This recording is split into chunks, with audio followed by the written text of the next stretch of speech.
A couple of days ago, one of my subscribers got real mad at me, real mad at me for something that I said in a video about Greg Bevino. And so much so that he felt the need to leave a giant comment and then say, I'm unsubscribing from your channel.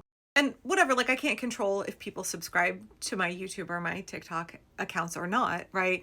And if people need to flounce, if they need to depart, that's fine. It's not something that I tend to worry about too much. I don't try to pander to any audience. I don't try to shape my content in a way that makes people comfortable so that I'm as inoffensive as possible so as to maximize my subscriber count. Like that's not how I operate. Oh, I don't care if I piss off everybody. I'm going to say the thing that I think and the thing that I feel. And generally that's worked out pretty well for me thus far. And also it means that my conscience is not the thing keeping me up at night. It's what the Republicans and Donald Trump are doing to people in this country.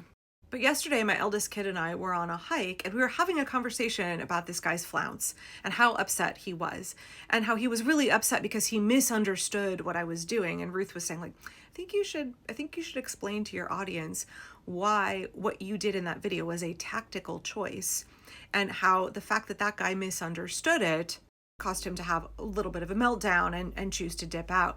And so, in case anybody else, likewise, like this gentleman, misunderstood the tactic that I'm using and many other folks use, I want to take a moment here and explain it.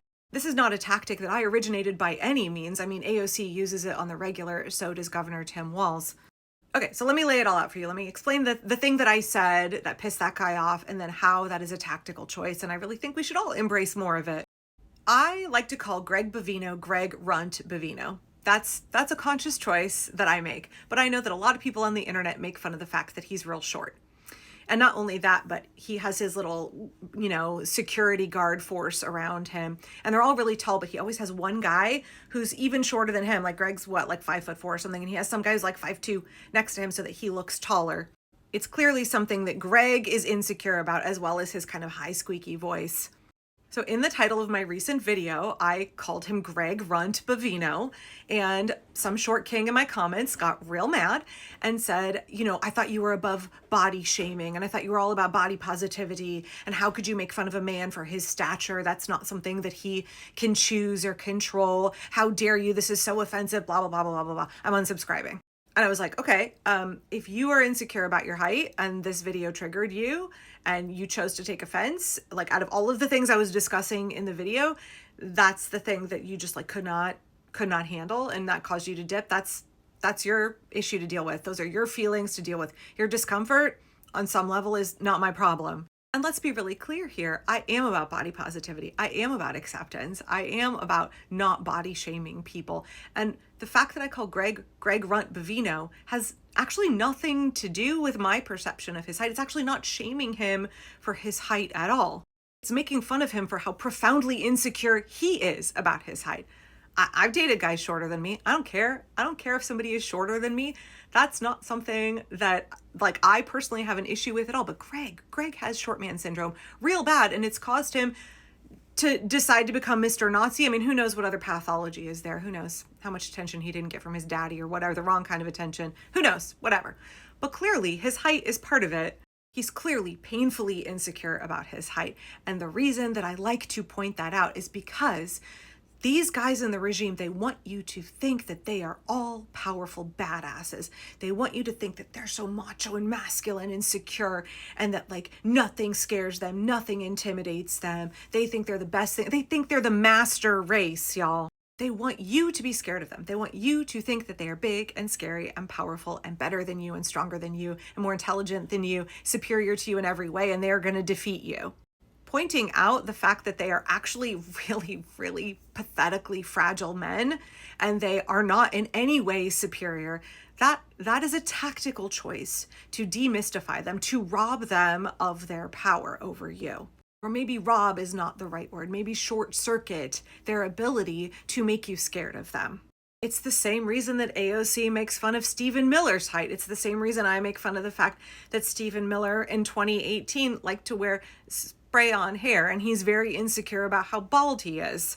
I don't give a shit about whether a guy has a head of hair or not. I don't give a shit about a guy's height or not. Like those aren't things that I I personally am concerned about at all, and I would never discriminate against somebody for. But these are things these men are incredibly insecure about. And you have to understand that so much of their blustering, so much of their desire to try to oppress and control other people is because they themselves, on multiple levels, actually feel small and powerless.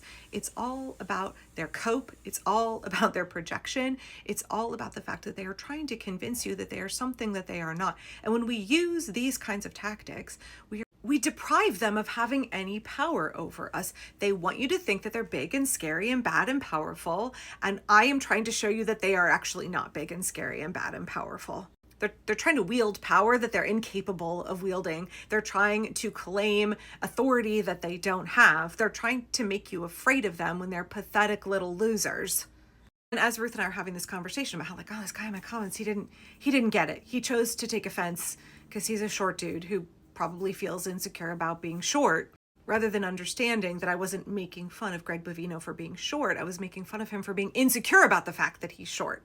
And Ruth said, you should tell your audience about the other classic example of this technique that the British used in World War II. And I was like, what are you referring to, kid? And she's like, oh, the fact that Hitler only had one testicle. And also that he had a poop fetish, but that's for another time. That's a different discussion. I don't want to have that right now. Anyway, so in case you didn't know, let's look at this piece from The Guardian back in 2015. Hitler really did only have one testicle, German researcher claims. Analysis of long-lost medical notes seems to confirm that the Nazi leader suffered from cryptotorchidism, or an undescended right testicle. The song sung in schoolyards by generations of British children mocking Adolf Hitler for only having one ball might be accurate after all.